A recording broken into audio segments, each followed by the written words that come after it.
हरे कृष्णा। गीता के ज्ञान में आपका स्वागत है। आज हम ये जानेंगे कि भगवान श्री कृष्ण ने महाभारत के युद्ध के लिए कुरुक्षेत्र को ही क्यों चुना। महाभारत का युद्ध हस्तिनापुर में भी किया जा सकता था, पर भगवान ने कुरुक्षेत्र को ही क्यों चुना। इसके लिए हम गीता के प्रथम श्लोक को लेंगे। धृतराष्ट्रवाच धर्म क्षेत्रे कुरुक्षेत्रे संवेतायुयुत्सव मामका पांडवा च किम कुरुवत् संजय। धृतराष्ट्र ने अपने सचिव संजय से कहा कि युद्ध की इच्छा से एकत्र हुए मेरे तथा पांडवों के पुत्रों ने क्या किया। संजय जो था वह धृतराष्ट्र का सचिव था। वह हस्तिनापुर में धृतराष्ट्र के कक्ष में बैठे बैठे सारा वृत्तांत अर्जुन और श्री कृष्ण के बीच हुए ये संवाद को न केवल देख सकता था बल्कि सुन भी सकता था।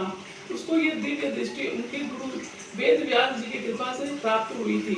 गुरु की कृपा से दिव्य दृष्टि प्राप्त होती है, हृदय में ज्ञान प्रकाशित हो जाता है। इस क्षेत्र को धर्म क्षेत्र क्यों कहा गया? इसीलिए कहा गया क्योंकि यहाँ पर भगवान श्री कृष्ण जो कि सुप्रीम गॉड है वो वहाँ उपस्थित है, इसलिए इस क्षेत्र को धर्म क्षेत्र कहा गया। इस क्षेत्र का नाम कुरुक्षेत्र राजा कुरु के नाम से पड़ा। राजा कुरु यहाँ इस क्षेत्र में धर्म की खेती करना चाहते थे, इसके लिए उन्होंने तपस्या करनी प्रारंभ कर दी। उन्होंने सोना का हल बनवाया और वे खेती करने प्रारंभ कर दिए।